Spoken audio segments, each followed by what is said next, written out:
Rosie, I love this guy. I know we're 4 games into the tenure of Craig Berube behind the bench, but how many times in recent memory do we see the Leafs just curb stomping a team? It went awry a bit in the third period, and the coach just let them play. Berube's going to hold these guys accountable. It's 5-2, 11 minutes left. He calls a timeout, chews out the team. I love that.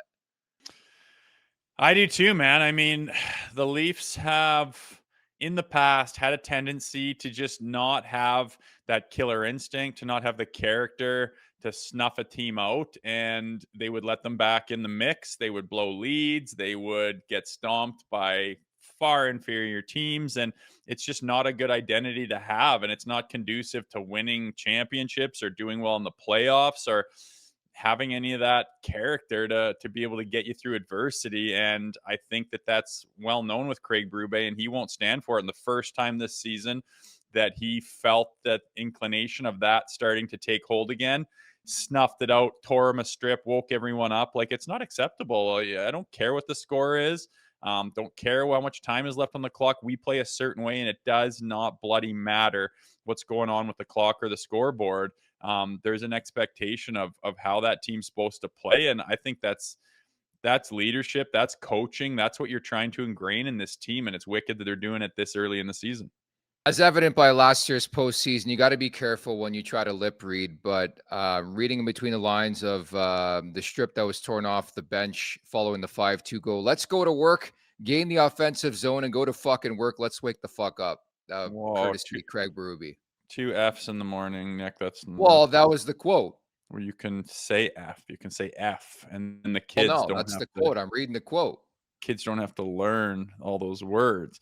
No, it was the children on this podcast. Yeah, it's good, man. I mean, like I said, there's an expectation, and they're not adhering to it. You're going to hear about it, and as it should be. And there, in the past, that's what should have been said. In the past, that's what should have been the mentality on the bench. And the players sometimes, I mean, we've talked about it in the past when they kind of have that dumbfounded look on their face and there's no emotion going on and the game's slipping away and they're getting pummeled and they're giving away their lead. And it's just like, get some bloody emotion. Like, I feel like screaming at that. I'm sure we've all screamed that at the TV in years past. And it looks to be like that's not going to be tolerated, and that needs to be taken out of their game and their identity. And it's an absolutely positive thing. You need those teams. This team's good enough to start doing something. Now's the frickin' time, and it's time to stop pissing around with these elementary type of mistakes and nights, and no more.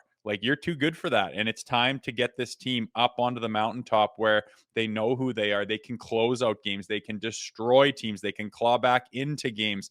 Whatever the situation is, they can be prepared to do it. And it comes from inside, and having everyone with the right mindset and having that character that'll get you through that kind of thing. And looks like Chiefs on board with that as well, which I think is just bloody awesome. It just kind of reiterates what we thought when they hired the guy. Make sure to check out more of our content right here on the Leafs Nation YouTube page. We got long form interviews, we got clips, we got epic rants by Jay Rosehill. We simply have it all. And don't forget, you can find out much more at theleafsnation.com. Thanks so much for watching.